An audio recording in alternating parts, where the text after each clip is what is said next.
Look up, open those eyes, look at everybody. It has taken countless days of practice like this. And reach. To perform like this. And for Sarah Hughes of Kings Point, Long Island, the endless practice has indeed paid off. At 16 years old, she'll be the youngest American this year to compete in the Winter Olympics. To have a dream that you have maybe at 6 years old, 7 years old, to come true when you're 16 years old is really remarkable. The seeds were sown even earlier. Sarah was on skates at 3. I think I was a little speed demon. So I wanted just to go really, really fast. And, you know, I think probably I was kind of a natural, but I just remember that I really loved to skate, so I wanted to skate as much as I could, and I worked hard.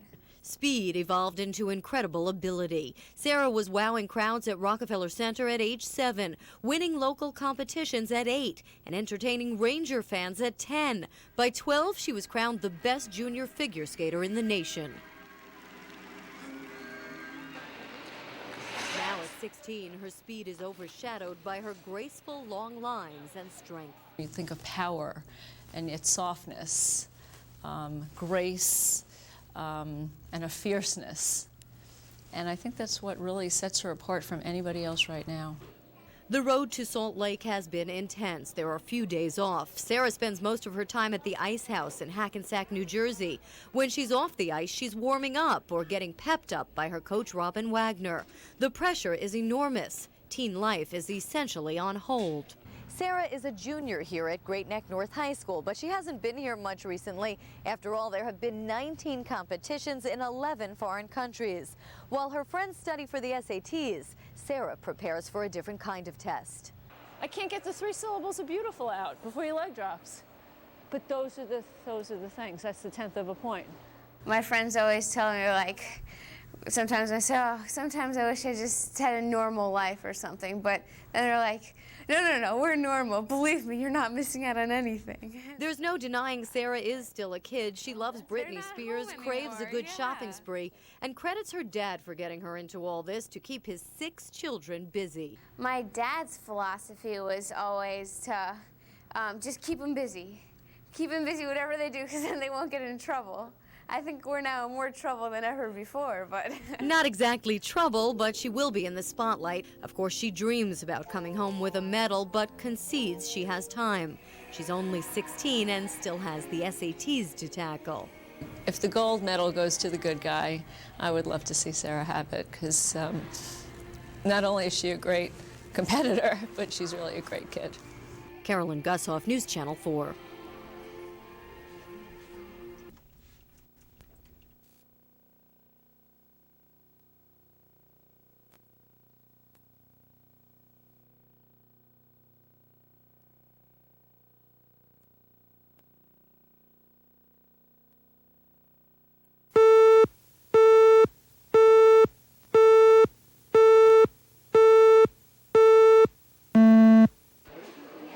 Eton Steinfeld is 8 years old. His uncle Robbie lives in Israel. Until recently, he couldn't locate Israel on a map.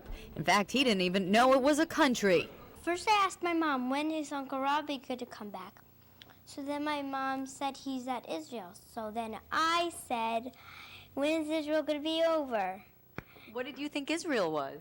I thought Israel was a camp. That was the start of the brainstorm. Eton wanted to learn about geography, so he invented an easy way to remember the names of countries. Clever little rhymes and mnemonics. I asked Eton, what does this country look like to you? And kids have a great imagination. And he says, well, this looks like this and this looks like that. Eton's invention is now an international company called Globally, and his own school is one of the first to sign on. So when we think of Cameroon, we can think of this animal standing up straight, looking at the camera.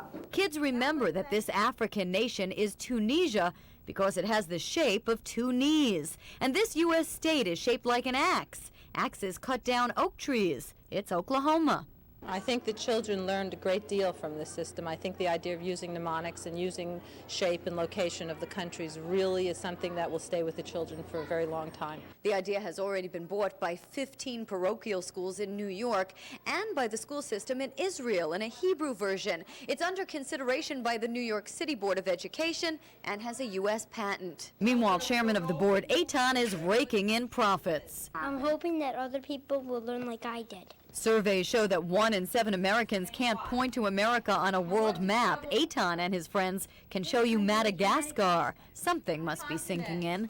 Carolyn Gusoff, News Channel 4.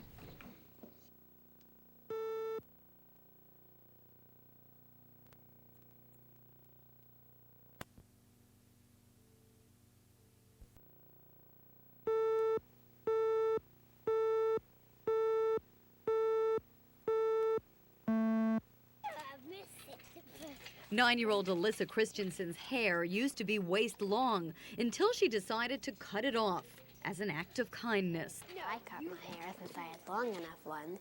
Maybe that woman could make a wig out of it and then some child could get my hair. Last month, while watching TV, Alyssa saw a news segment about children with alopecia, kids her age who lost their hair because of illness. It was a story that touched her. I want to help like as much as I can because they lose their hair, but it's not like they wish to lose their hair. It just happens because of a disease. And so the soft-spoken little girl with a big heart decided to part with her own prized possession, the hair she had grown over a lifetime. She said, "Daddy, I want to do that." So I said, "Well, gee, Alyssa, you sure?" I said, that's a nice gesture. It's very nice of you to do. I says, "But think about it. You've got beautiful, long, wavy blonde hair. You've never had a cut." Alyssa cut off 12 inches to donate to children with medical hair loss. But she wasn't finished. She canvassed local salons to ask them to help, too. The response was overwhelming. East End salons donating services to folks who will donate long hair. It's really nice, and I think everybody would love to do that if they had long hair. The hair gets sent to a Florida-based charity called Locks of Love, which uses real hair to make hair pieces for financially disadvantaged children who struggle with hair loss. The hair must be tied together in a ponytail and be at least 10 inches long. It takes 12 donated ponytails like Alyssa's to make one hairpiece for a child. The Christensens hope their daughter's donation will serve as an example for others. As big a deal as it is, your hair does grow back, and one thing she said when she came home, as much as she liked her hair, she said, "Can I grow it long and do it again for another child?" Carolyn Gusoff, News Channel 4.